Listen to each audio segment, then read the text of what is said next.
I'm staying in the call until I get confirmation that you guys can be here, okay? Hello, Miss Stellano. Are you okay with 2 extra coming in? They unfortunately are with me today.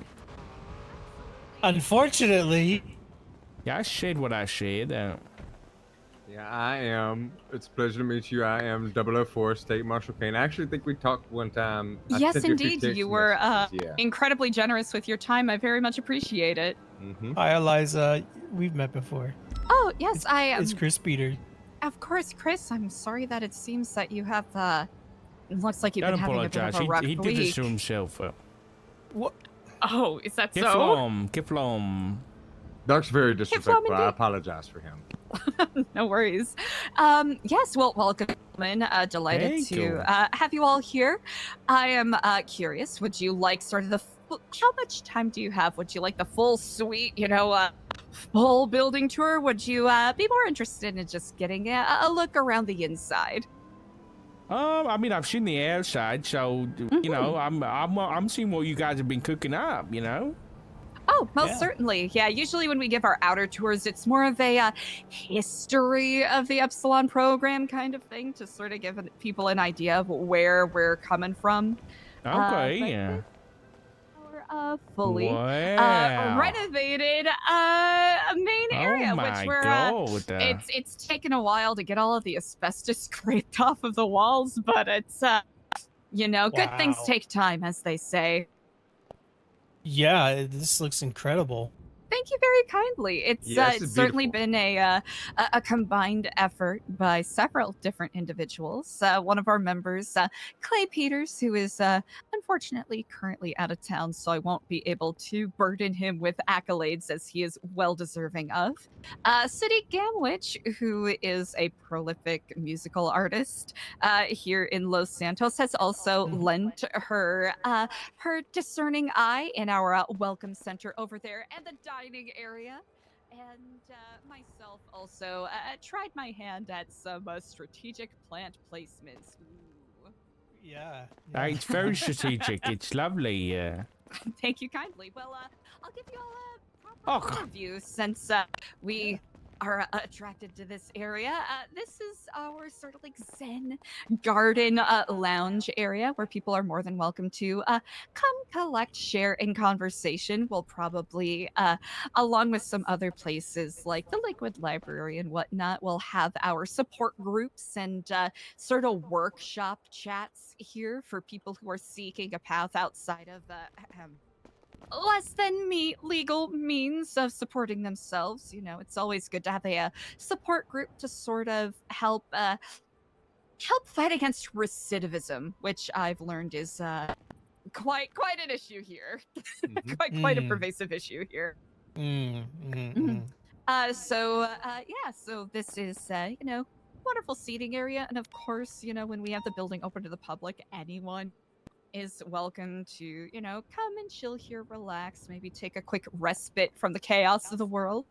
And this right here is our Zen garden. We might be expanding it depending on how our partnership with the Neon Jungle goes. The Neon Jungle is a nonprofit up in Grapeseed that has been working a lot in wildlife preservation and rehousing invasive species. So we're going to have some, what are they called? Red tortoiseshell box turtles. Ooh, frogs would be incredible. I think we would have to get some proper glass paneling so that they're, not hopping all over the place. Yeah, I think Bringle Dingus needs his own exhibit. Because he is a creature of magnificent, lots of things, Most certainly. If you have not been to the Neon Jungle, is Bringle supernatural? Isn't he like a supernatural detective or something? Yeah, something like that. I've seen his books around. Oh. Yeah. I'll have to admit, I'm quite ignorant of that.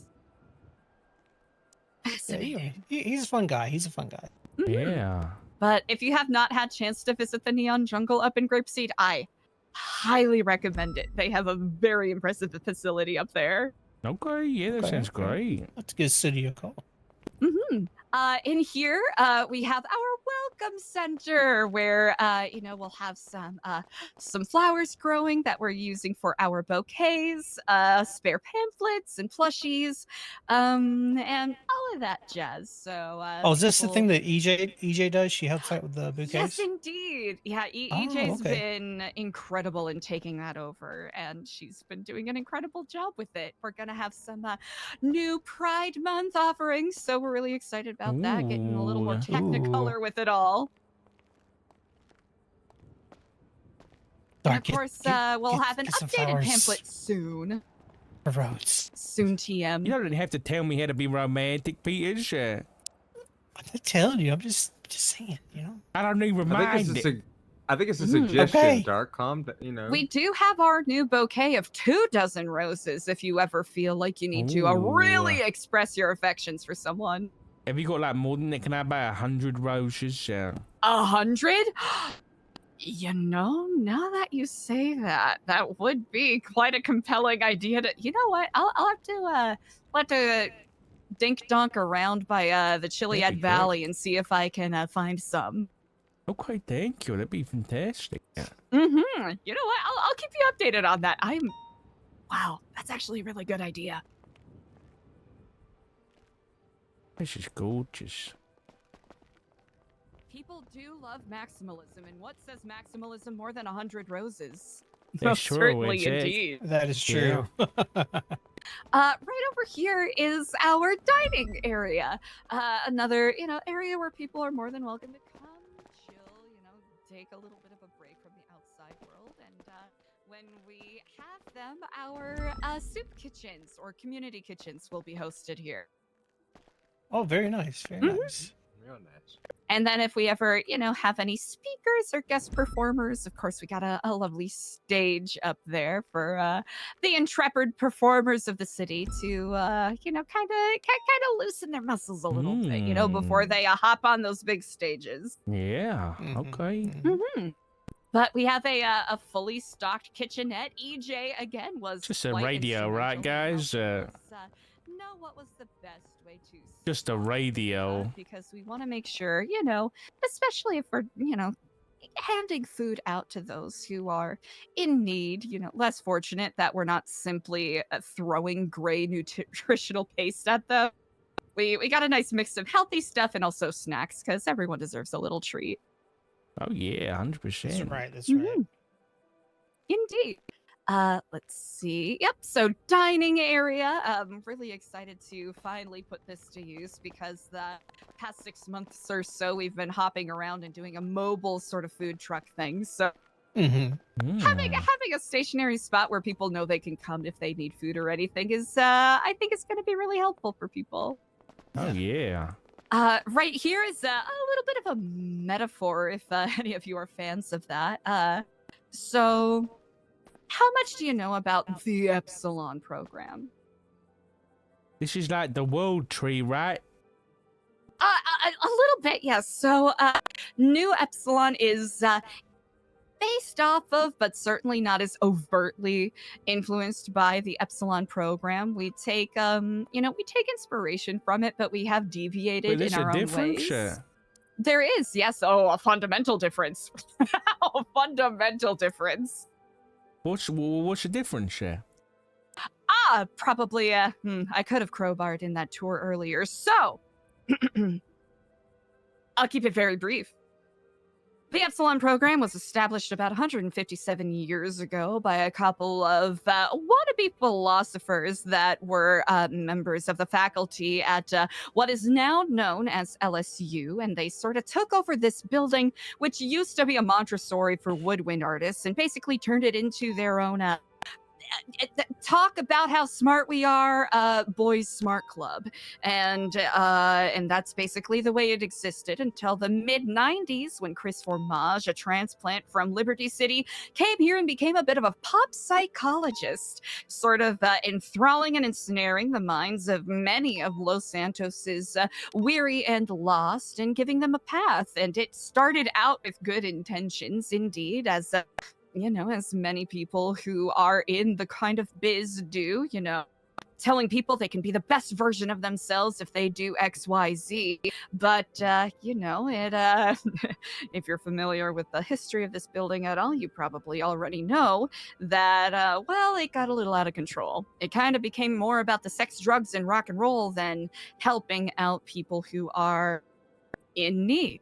It became less about giving people a foothold and more about taking advantage of those who are desperate, which led to, you know, Chris Formage and several others being, you know, charged for extortion, tax dodging, etc., etc. So this particular chapter of the Epsilon program went through a couple of phases where, you know, it would be shut down, it would be rebooted, shut down again by a bunch of people who thought they could be Chris Formage copycats, thinking that they could, you know, themselves gain power by trying to influence those who are in need, as opposed to using this as a foothold to actually help people.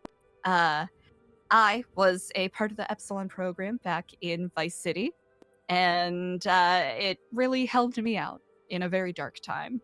I won't trouble you all with too much of the paltry details there, but it granted me a hand of assistance when I was at my least redeemable. Let us say that. But the important thing now is you're here and you're trying to take it to the next level and do it the right way. That's what I'm hoping, indeed. There were a lot of things about the Vice City chapter that I really appreciated, and other things that were unsavory, as some of the higher-ups there were definitely Chris Formage apologists, let's say. And I think, you know, when you have a place like this, when you have a history of things like this, it's an opportunity to learn from it and grow from it.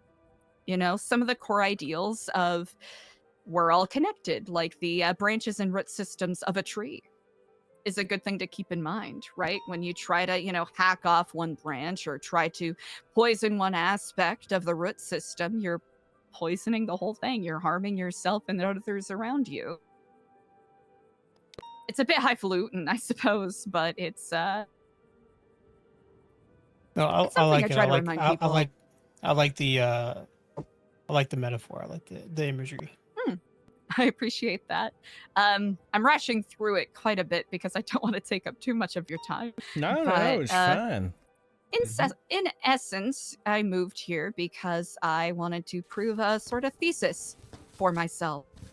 The thesis that no one is beyond redemption, and in a way, this particular chapter of the Epsilon program, which has been for several decades seen as beyond redeemable, in disrepute, terrible reputation. If work and time is put into it, and if people are given the opportunity to learn about a sordid history and grow from it, then in a way that's that could serve as symbolic for people who feel like they have gone too far in life, that they are past redemption, and that they can't make a change. So that is hopefully what Nu Epsilon can represent for people. And I know we still have a bit of a ways to go in regards to rehabbing a justifiably so, a very justifiably so, bad reputation. If we can take that, you know, the sins of our forefathers, as it were, and help others and use that to inspire others, then I think it's very much worth it. Absolutely. And sort of along those lines, this particular tree, Frangipani, it originates in Sicily. It was actually a tree that's the mythos behind it, I suppose, is that the wood pulp used to be turned into pages that philosophers and the like used to write their screeds upon. So the Frangipani has gained a bit of a little bit of a symbolic virtue of being representative of eternal wisdom. Wow. Interesting. Okay. Just something I try to keep in mind whenever I, you know, look upon the tree and I feel a little lost, a little disconnected from things. And it's like, there are eons of those who have come before us who have, in one way or another, passed down their wisdom to us. And what is our duty other than to pass down what we have learned from our mistakes and otherwise to others? I mean, yeah. I mean, that's life, isn't it? We're just trying to do better than the people who came before us. So. Most certainly, and I'm certain, especially in your positions, you have seen more than your fair share of it. You'd say that. Yeah. But I definitely, Master 5000, a little bit there. So if you have any clarifying questions, it's great. It's nice to see some people doing some good. You know. that's the hope, at least. Yep, bringing beauty to this country. Oh, that is exceedingly generous. I'll admit the rest of the tour here isn't particularly exciting. We simply have seating areas up here and on the other side as well. But it's a hope to give people a place where they can take a little bit of respite. Where if they feel like they are lost or needing direction. We can at least point them in a place to go.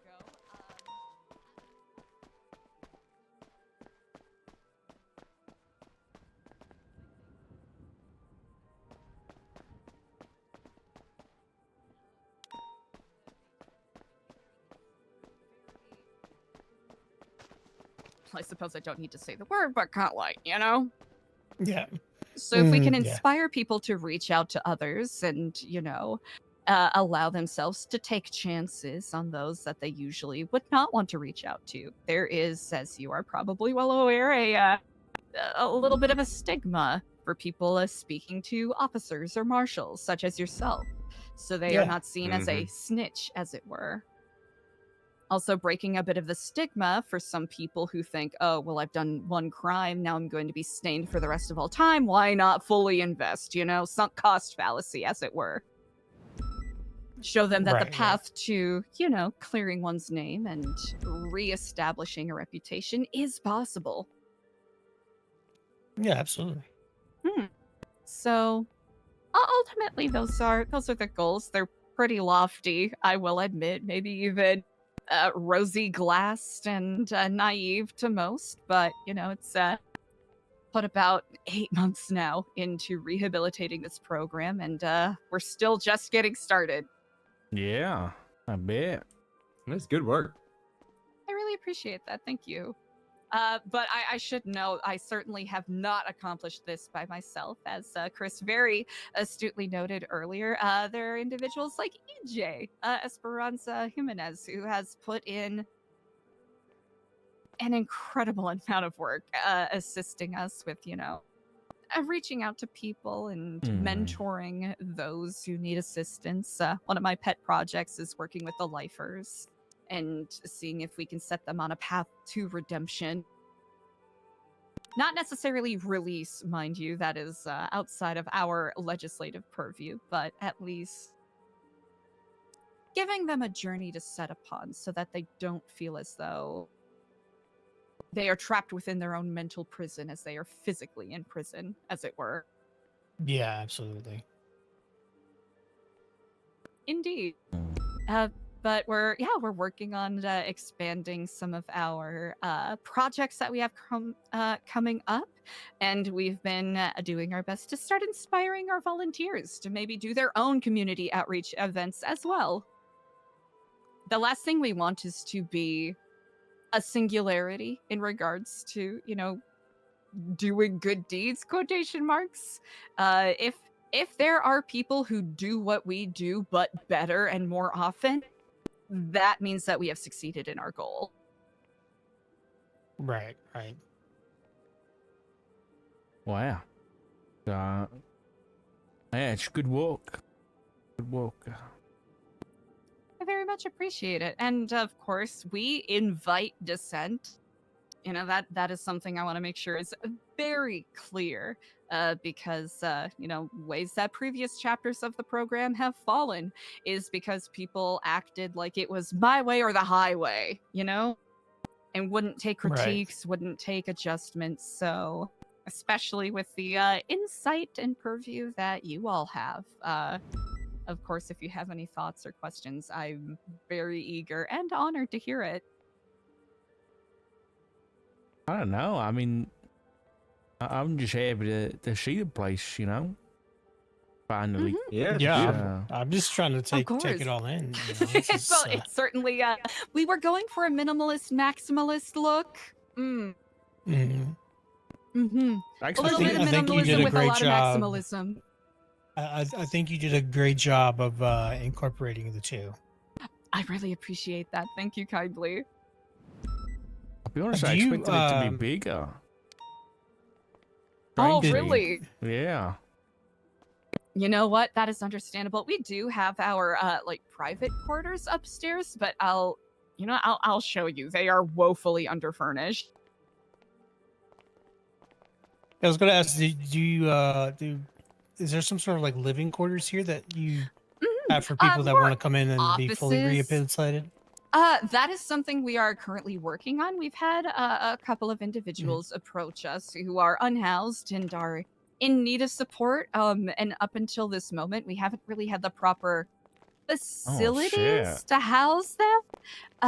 So we're currently working on the upstairs area, as you can probably see. It's yeah, it's a work in progress, you know. We're making sure that the ventilation is all up to code. The last thing we want to do is try to performatively shove people into rooms and say that we're helping them when really we're supplying subpar living conditions. Right, yeah. And then right over here is going to be our library space. Oh, wow. And whatnot. It's woefully under. You know, it's a work in progress, as many things are. It is a wonderful view, isn't it? Yeah, wow. Yeah, that's beautiful. Yeah, actually, the view from the rooftop is most certainly my favorite. You have access to the roof? I mean, yeah. Oh, yes, indeed. From outside there or inside there? Oh, outside. I can actually show you if you're intrigued. I think I've been up there before for a shootout back in the day. But yeah. I went up there to collect some evidence when you called me. Oh, yes. That is, luckily that hasn't happened Place is recently, huge, but I'm not gonna lie, we're a little worried that there might be shenanigans happening when we do the open house tomorrow, but we're really hoping that, you know, people exercise some self-control. Do you have any idea what that could have been about? Why that was up there? That is actually a really good question. For specific sake, I know that there were some individuals from Cyprus that were false flagging as us at the prison. But I really don't know if that is connected at all. You know, if someone in prison was like, oh, there's the KIFFLOMers, and then someone got mad and decided to come here to try to do stuff. This is all pure conjecture, though. Right, yeah. And I wish I had more specifics because it would be wonderful if it would stop happening. Yeah, I was very intrigued by casings of blood I'd seen. It was a lot. It was a lot. And of course, especially with the reputation that this building has, you know, the last thing we want is for, you know. Of course. We do keep it on lock with our volunteers and members. We have very strict rules about, you know, law breaking and whatnot, because we really want to make sure that we are providing a place of support for people who are looking to walk away from that lifestyle. And of course, that doesn't mean that if someone has a criminal record, we'll turn them away. By no means is that what I'm suggesting. But if someone is, you know, going to be taking out their firearm here, or if they're going to be trying to do, you know, actively do crime in here, that is something that we do not support at all by any means. You know, we've worked pretty hard to get to this point where people will at least greet us with a friendly hello instead of saying, go fuck yourself, cultist. So if we could keep it in that trend, that would be quite pleasant indeed. Yeah. All right, Peter, do you want to have a chat real quick outside? Yeah.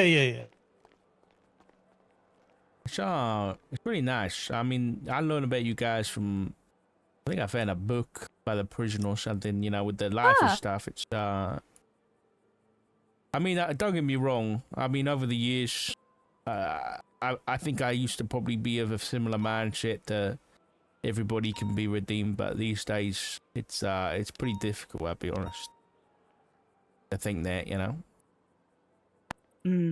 I can barely imagine, especially with everything you probably witness on a day-to-day. Yeah. It's not only that, it's like, you know, sometimes it's when the people closest to you do the things that you feel like are most irredeemable. Kind of throws your whole world in there. You know. Oh. Yeah, it's rough, but it's a really nice place. Yeah. Really sorry to hear that you've been through that. That is difficult, to say the least. We all go through shit, and it's just part of life, right? It certainly is. I'll have to admit to some degree or another, since I've moved here, a lot of my perceptions have not changed, but certainly shifted. Because like you said, life is more complicated than a simple black and white. Do I believe everyone deserves to have the chance at being redeemed? Yes. Do I believe people are capable of being redeemed? Yes. Do I think that there are those who are not interested in redemption at all? There are such cases. Oh. It's the whole you can lead a horse to water thing, you know? Very true. It's very true. I mean, in my young years as a police officer, I tried to redeem a lot of people and was never really successful. There was odd cases here and there, you know? People who really just were in the wrong place, wrong time, but I appreciate. It's nice to see people still trying. It gives me a bit of hope. That is certainly high praise. I appreciate that. Yeah, you know, it's like I said before. It's nice to see some good in town. You know, I hope we are. I hope we're doing good. I know that we're not going to be everyone's cup of tea, and that's perfectly fine. If we were everyone's cup of tea, I suppose that would mean we're doing something wrong to some degree. Yeah, I agree with you there. In a way, we're not to get all hipstery about it, but in a way, we're challenging the status quo for some people. Status quo of immediately responding to conflicts with bullets. Oh yeah, it's terrible. Oh, are you quite all right? Do you need a lozenge? No, I'm okay, thank you. Oh, I appreciate it though.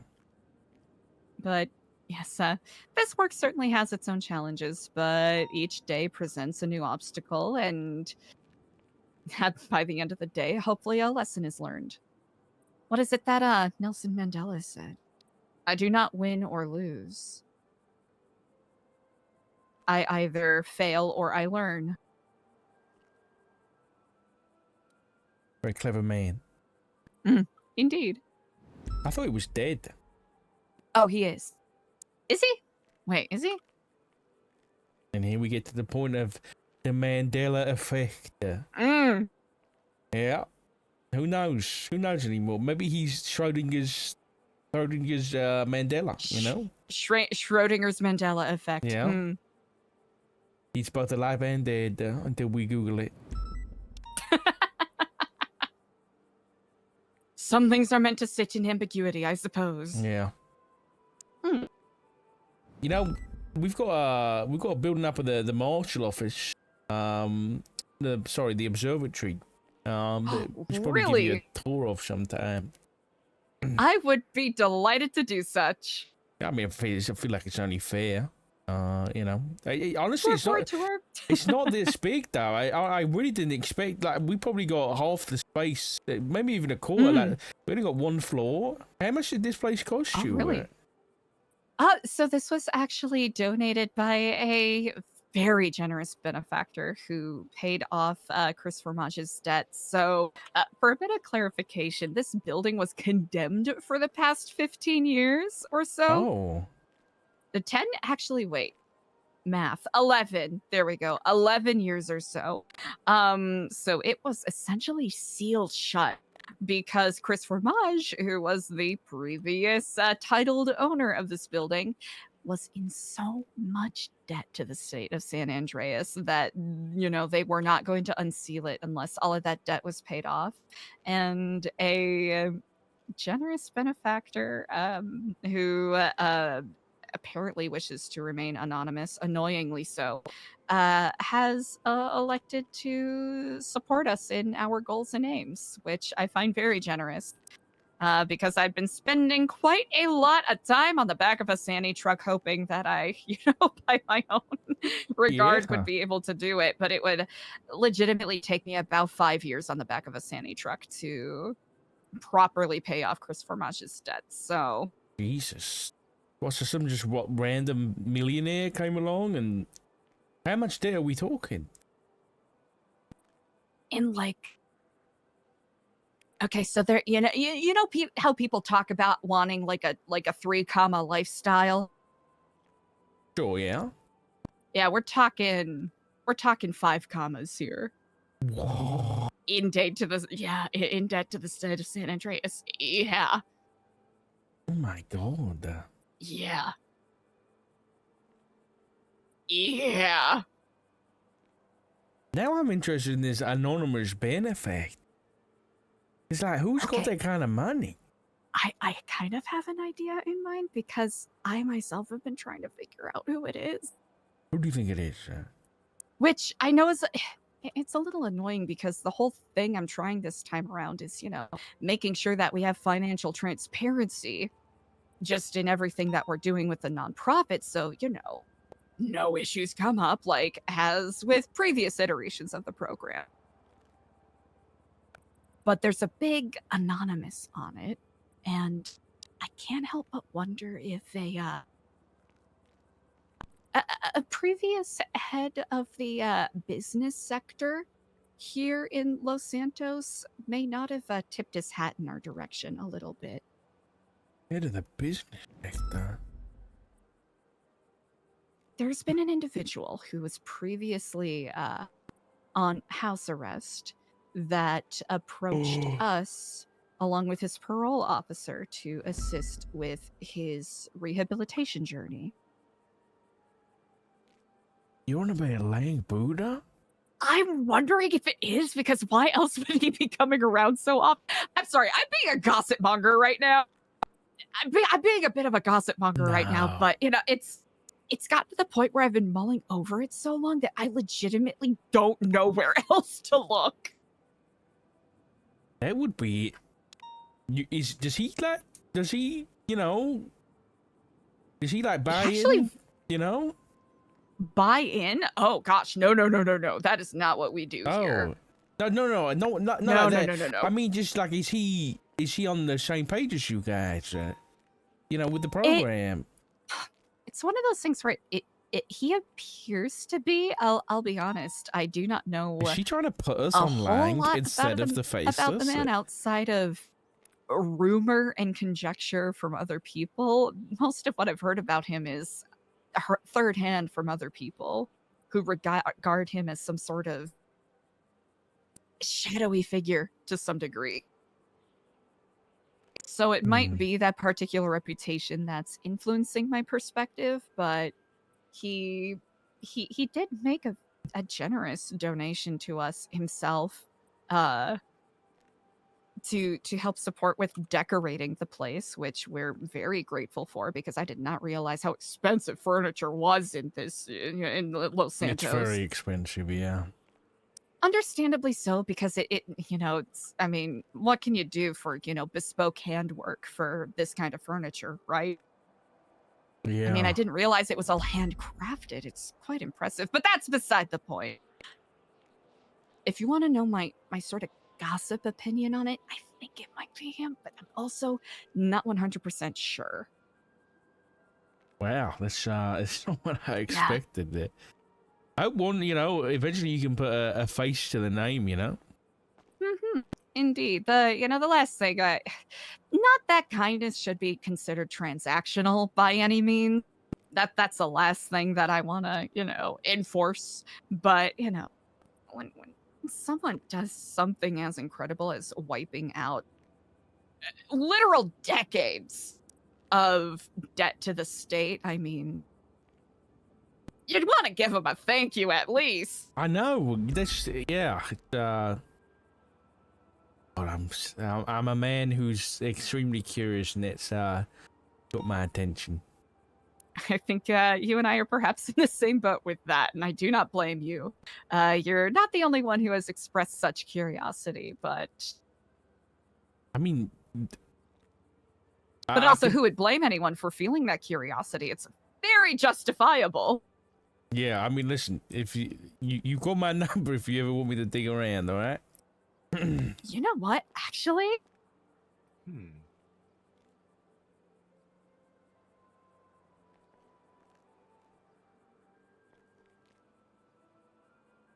that is a very generous offer. I will keep that in mind. Yeah, I mean, you know, if I ever get some free time between work, could always look it up as a personal project. Oh, you know, you state marshals just always with that free time, huh? Yeah, loads of it. I can only imagine. But that is actually a generous offer. I very much appreciate that. No problem. If I come up with anything more tangible, I'll be sure to pass it your way. Okay. Right now, it really is all, like I mentioned before, conjecture and guesswork, which I know probably isn't particularly helpful in your line of work. Well, listen, I can't promise you nothing if you do want me to look into nothing, but yeah, I can always give it a look. But Indeed. well, listen, I really appreciate you giving us a tour today. It's been lovely. Of course, and if you ever want the super flashy, obnoxious building tour, let me know.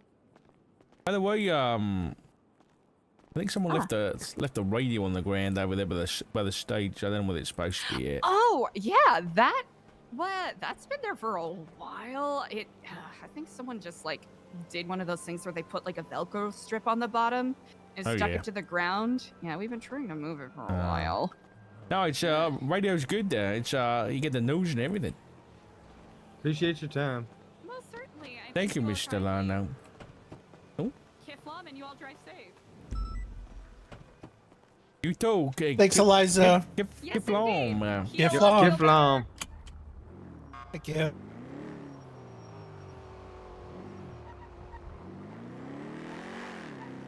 You asked about the funding, right, Dark? I did, yeah. Okay, good.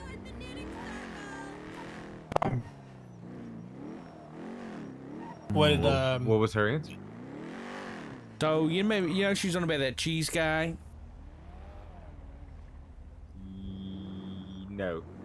The Chris Fromage. Oh, I have no idea who. I heard. I mean, in passing, that's the first time I've ever heard the name. I don't really. It doesn't mean anything to me. He was the leader of the old Epsilon, apparently.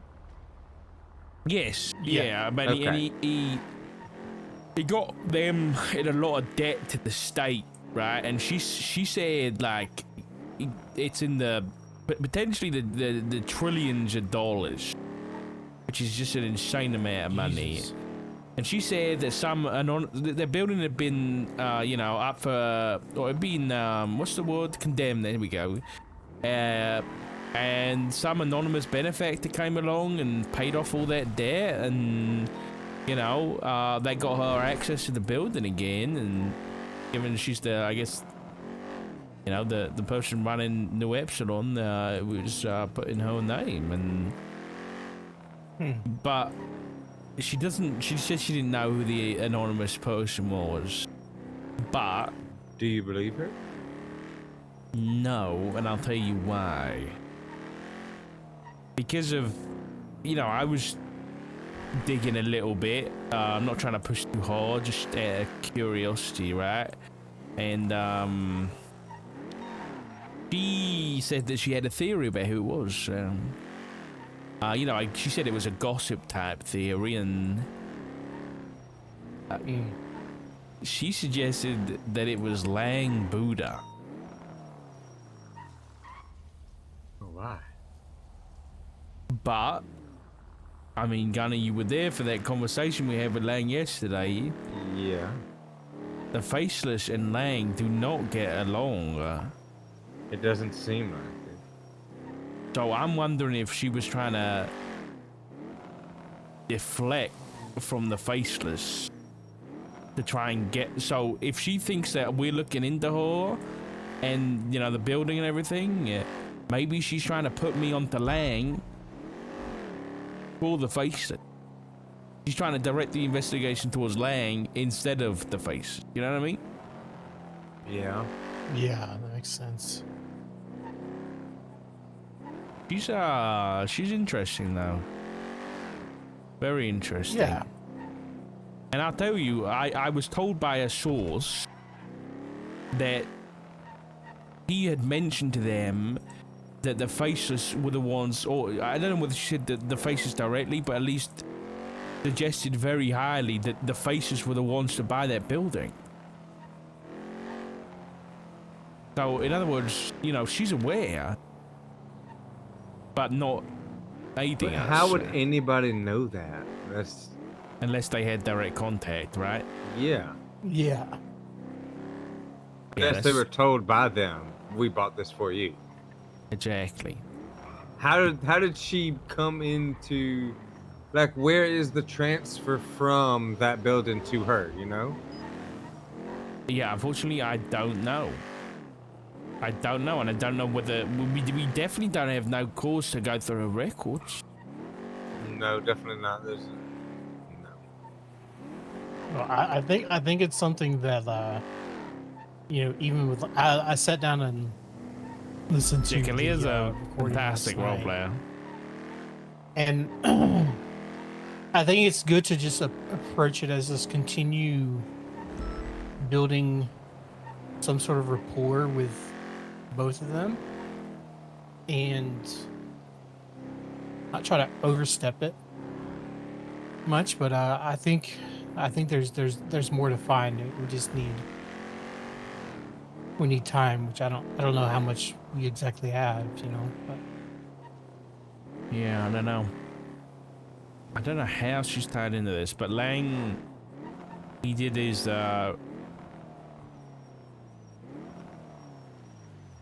hold on. Can you guys go to the docket and find out for Lang's case, who put him on community service at Nu Epsilon?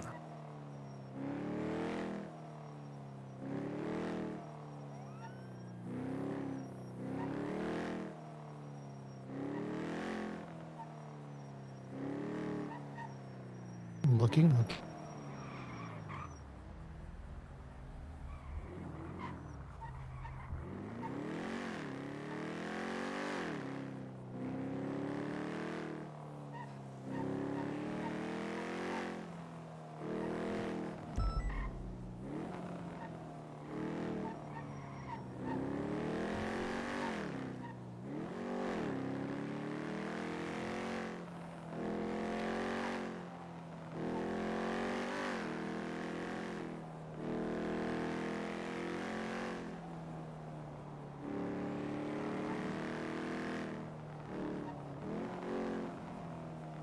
Are they inside the store? Yeah, back room, bro. Aye, fine, thank you.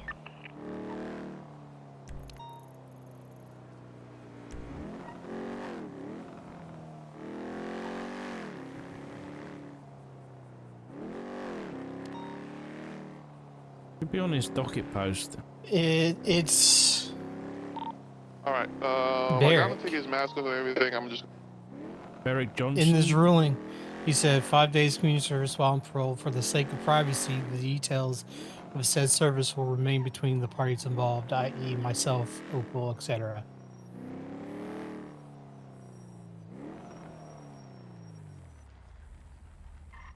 I don't like that. Yeah, I don't like that either. I feel like that should be public. Listen, guys, Beric is a good friend of mine, but Didn't Lang say? Didn't he specifically name him? Yeah. he did. And there's more issues. There was, you know, we had concerns about Beric being the one to put them in the house together, and even in the, you know, and extending the bail and things like that. And then in the phone records, Barry got kidnapped on the 15th, back in January. January, I was going to say. And on the 18th, I think it was, he was found with a bomb strapped to his chest or whatever it was. So, and Edgar was involved. Derek named Edgar, you know, when we found him with a bomb strapped to him. He said it was Edgar, Sonia, Brandon, and the Faceless. And then I find these records recently, because I got the whole Faceless records, right? That on like the 31st or something around that time, 20th to the 31st, something like that, the Faceless text Beric and said, you are no longer needed tonight. Go to, you know, you can sleep or something like that. And at the exact same time, like within seconds, the same text was sent to Edgar, suggesting that Really? they were together or involved in something similarly. And the Faceless also called Beric, I think in February or March sometime, and they had a conversation. And none of this was mentioned to me or anybody. to the I'm best of looking my right knowledge. now to the subpoenas, and there's a text from the Faceless to Kian McNulty. Not doing a job at your work there, are you? Look at Barrett. That was when they kidnapped and, you know, did all that shit. Oh, okay, yeah. McNulty I'm not worried about, by the way. He's, I mean, you'll see some of the text between those guys. Oh, he hates. Yeah, I've seen them. He Yeah. hates He that hates guy, the yeah. Faceless. Yeah, in terms of, like, if I have subpoenas or anything, I'm probably going to go through McNulty. Because I know that he'll, not that he'll, like, have a bias or anything, but he'll at least be interested in signing it and reviewing it quickly. Yeah. Do do judges, not justices, but judges, can they see state marshal reports? No. Judges, no. Justices, yes. Okay. Just want to make sure.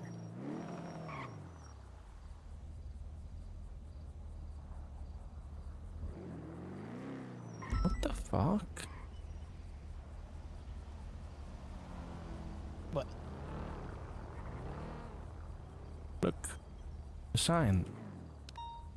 Wolves. Wait, that's the. Didn't you mention something about that yesterday? Yeah, That, I like, nest did. and- No, that Lando and the guild were suggesting that Wolves International, Nest Holdings or Construction, whatever they're called, and Epsilon are all tied into all of this shit. And then, did you hear Lang yesterday when he was saying that him and Edgar were talking in their house during house arrest, and Edgar was going on about the company that had purchased the building? Yeah. Mhm. What about if he's talking about wolves? Huh.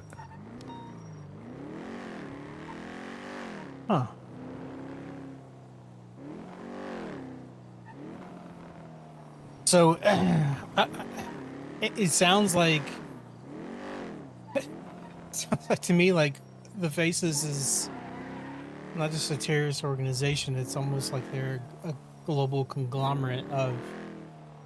It kind of reminds me of like BlackRock, but they also deal in weapons. Well, I guess BlackRock does too, but they're using They're all using these different company. shell companies. Yes. I mean, it's So- possible. When you met with Buddha, did he want to meet with you? Or did you ask to meet with him? I asked to meet with him. I called Charlie Jones Gotcha. and said I called him like called her like the day before, and then she must have passed my number on, and he was like, I heard you want to talk to me.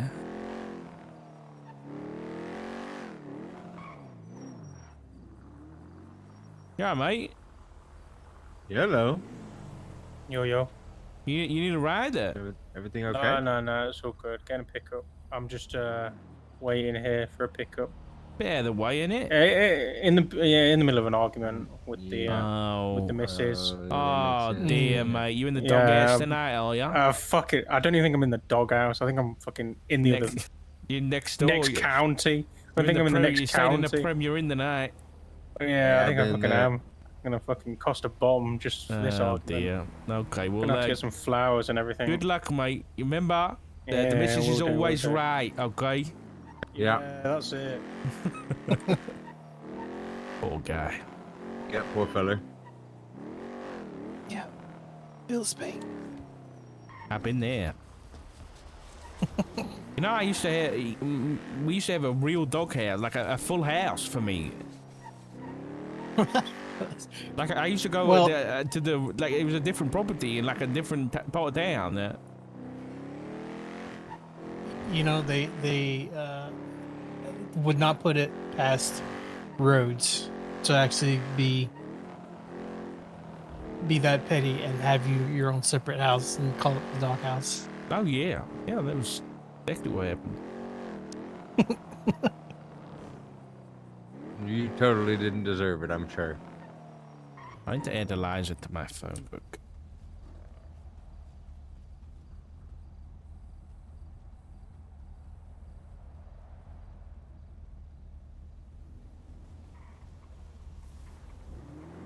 Yeah, the other thing about the purchase of that property or the paying off of the debts, like Lang, I'm sure he's rich and wealthy, but I don't think he's like. He's not that rich and wealthy. He's not $1 trillion wealthy, no. No. Like, he's made a lot of money, don't get me wrong. But he spent a lot of money, too.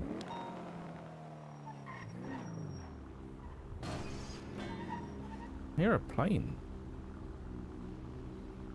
I do You too. hear it? Right behind us, I hear it. Oh, yeah. Right above us, yep. It was a local, I think. Yeah.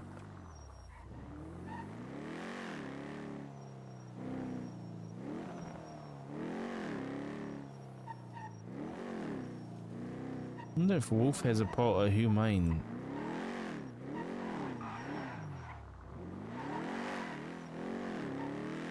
Did you see the report that Peters put up about the logo on the...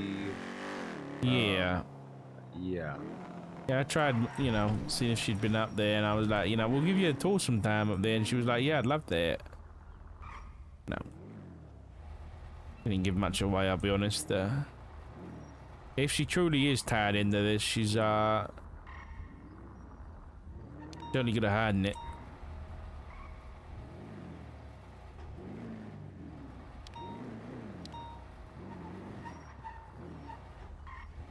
There's blood back there, what the hell?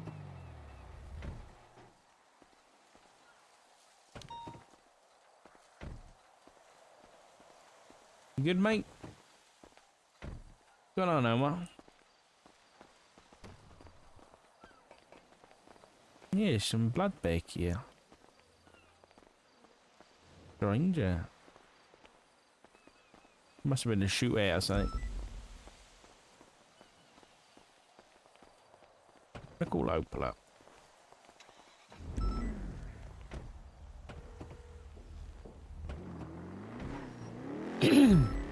One of the questions that if I was there at the interview with Lang, I would have asked him if he'd ever heard of the Echelon. Hello, Opal. How are you?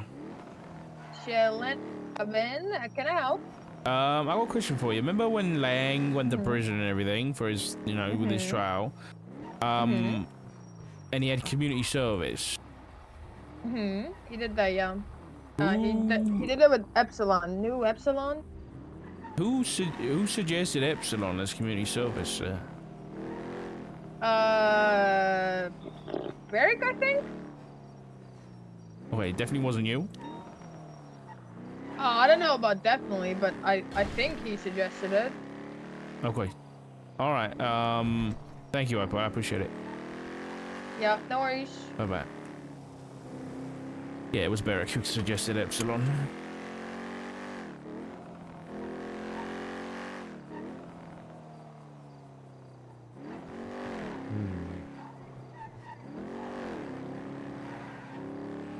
Yeah, like I was saying, one of the questions I would have liked to have asked Lang was if he had ever heard of the Echelon.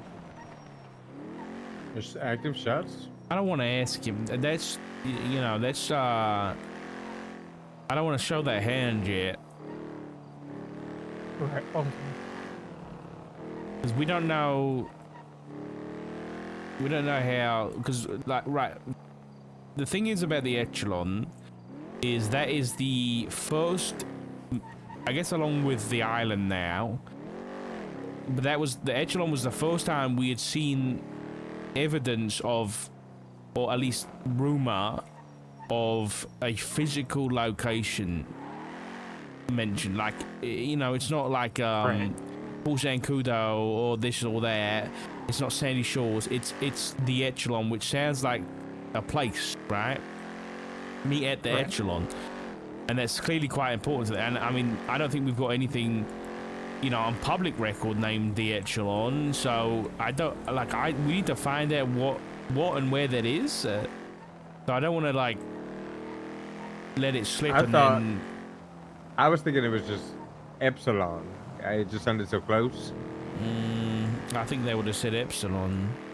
I mean, maybe. You know, it's not far. What? Have you guys looked up the Echelon program? You guys heard of that? Never before in my life have I heard of that. The Epsilon? No. The Echelon program. No. It was started back in the 70s by for the like UK USA program, surveillance program, which was a joint op between UK, USA, Australia, France, and Germany maybe. And basically it was a surveillance program started all the way back in the 70s, developed through to the 90s, and it's been active since then. There was a lot of kind of high profile political discussions about what exactly they were doing and whether or not it was good and right, because, you know, it was advanced surveillance. And so with that being the name of it, it makes me think that this is some kind of potentially center for surveillance here in Los Angeles that the Faceless is using. Right. That might be Barrick.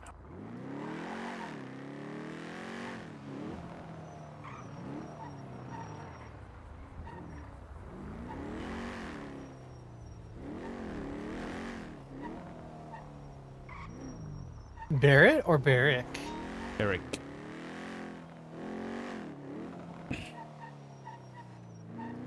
I'm keeping my eye out for all, like, anything Nest, Wolf, Epsilon, you know, anything.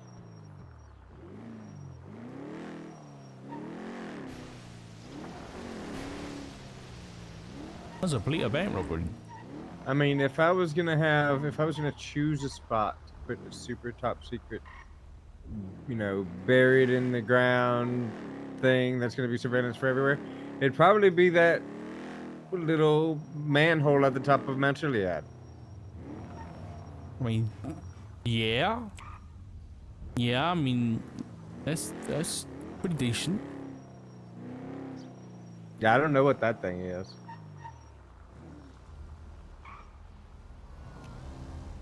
Yeah, I don't know either. There's a Canadian and a Danish flag posted up right next to it. I mean, and he was just talking about a joint operation between multiple countries being the Echelon. And you're talking about how there's multiple countries' flags on top of this secured bunker at the top of Mount Chiliad.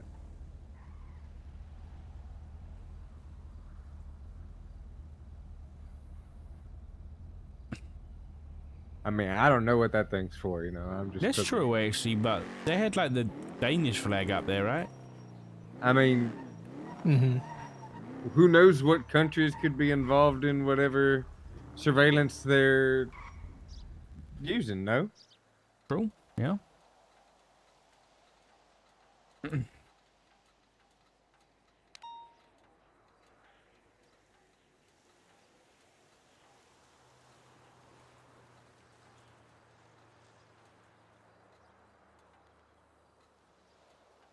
I mean,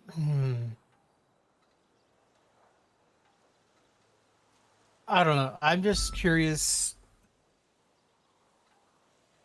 Like we know where like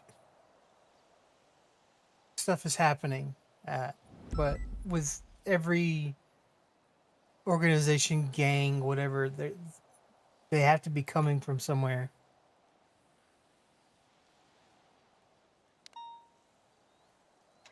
And I'm really, really curious as to where there's a base of operations that we could, closely monitor a bit more. But the bitch is trying to find it. I've been trying to degen a little bit and kind of go around to the city where there's not really any sort of like listed real estate properties, and go around and look for trash bags, go around, look for blueprints, go around, look for repair kits, because where there's trash, there's activity, there's people. And I know that may be a lot of work, but I mean, at this point, we don't really have a whole lot of leads in that. I mean, yes, you're right, but I think the priority right now should be the records that we have are so extensive. Like, they go back 5 months until January. We need to be using those to change subpoena. Like, for example, this number I subpoenaed, the 211, they text this number 799 that we don't know. The only contact they had was the Faceless in this number, and they talk about helicopters with that number, so I'm going to subpoena them and try and find out who they are, and that might lead us to somewhere else. And then obviously, like, all of the individuals in the subpoena that had contact with the Faceless, I want to try and change subpoena those guys too. I'm wondering, I mean, you guys have got law and, police experience. If we just articulate that because is it enough to just say that because they've had contact with the Faceless, we can subpoena their records too? Or do you think there needs to be more than that? I think you could try it. I mean, yeah, you can try it, and we're going to say is no. But I think you need a little bit more, because, like, not a whole lot more, but, like, obviously, if it's something like the Faceless contacting McNulty just to taunt him, then that's true. Yeah. But if it seems like it's communication that seems cordial, then yeah, I think then there might, that's something. I think where the problem would be more likely than not to have some meat on the bone. The problem with some of these chain subpoenas would be if it's only contact from the Faceless to the person, right? The person can't. That's true. They could contact anybody and then they get them subpoenaed then, right? That's very true. Yeah. Like, I think it needs to be like a two-prong. Like, the prong one is they've had contact with the Faceless. Prong two is here's a little bit more information that suggests that they may be more than just, like, it was maybe more than just a phone call that the Faceless.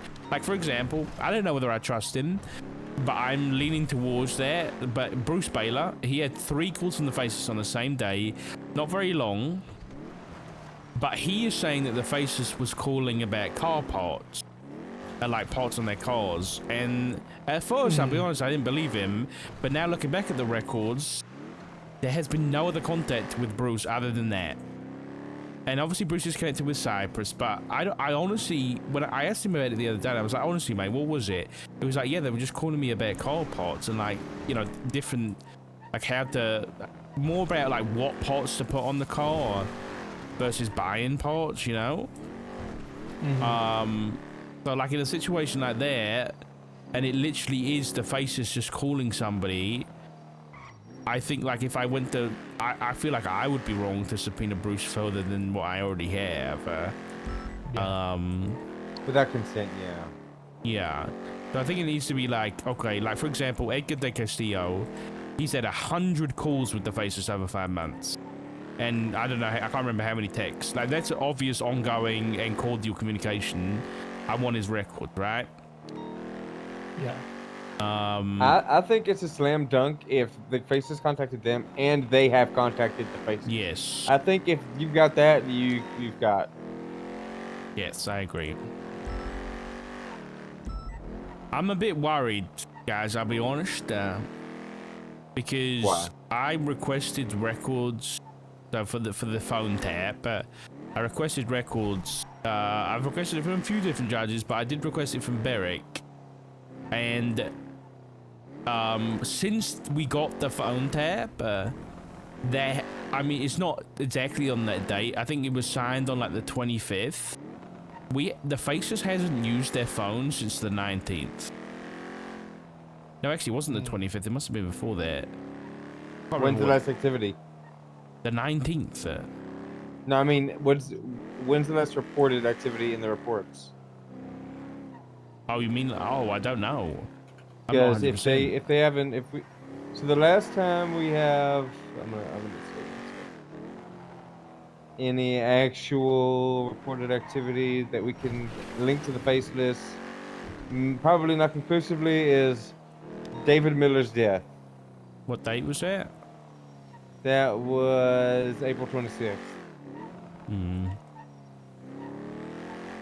So a month ago. But they have been in contact with individuals, and that was on the 19th, and I can't remember exactly who it was, but I think if we get another confirmed, what we would consider confirmed Faceless activity based on, you know, the circumstances, and that phone has it pinged, then I'd be worried. yes, I think I can agree with you there. I'm just worried that, you know, somehow they found out and they're, you know, they are not going to use their phone anymore, and then it's completely fucked. So if, let's say we, you know, Barrick is tipping off about these subpoenas, like Buddha was suggesting, how would we go about keeping these private? I think I'd have to speak to, like, Murray or the justices and say we need to do some off the MDT subpoenas, and we do them in private documents in which, you know, only the justices would be given access to, or even more minimal than that. Maybe it's literally, okay, I need a justice to sign a subpoena, you guys choose who it is, and then they get access to the subpoena, and then they can read it and sign it, and that's it. And so it's like a closed loop, right? Like, then if that one gets leaked, we know that there was this many people and this justice involved, and then, you know, it's much easier to control. But the issue is, what we're doing right now is every judge and justice can see, I mean, everybody in the MDT, for the most part, can see the subpoenas, right? What are you going to tell them if they ask you, why do you want this private subpoena? Concerns of information security.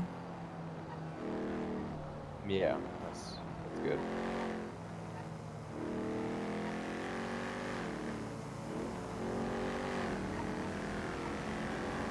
Yeah, I don't know. We've got a lot of information the past few days, and but I think we need to continue pushing the chain subpoenas from the records. So, I mean, I'd appreciate if you guys could, you know, have a look through the subpoenas and start doing that. You at least start cooking them up. But I'm trying to think if we, I don't know. I don't want to do them off the record yet until we get some confirmation, you know? So I say for now, let's just carry on what we're doing, keeping it in the MDT. If we do get any accurate information, we pull it off. Are there any numbers that you could think of that would meet the criteria of when you'd want subpoenaed? I mean, Edgar, obviously, but we haven't done him yet? Holy shit. No, but he's had several different numbers, but I don't think that really matters. We could subpoena him more, but I think the duration of Edgar's is what I want to get kind of important on, which is, I kind of want a lot. Like, I want it from I did it for this one. I said a week before the first contact they had together and a week after, you know, and they gave it to me. So But some of these where it's like a short period, I'm gonna want longer because we need to find the. I think we need to start just getting as much data as we can through these change subpoenas. So Yeah. so having a look, both of you, and just get writing, and we can just, as long as things are, you know, as we just keep pumping them out, then we can keep editing them the way. And we could just add them into my sheet there, and I'm just gonna add like 75 slots for people. Oh, that'd be beautiful.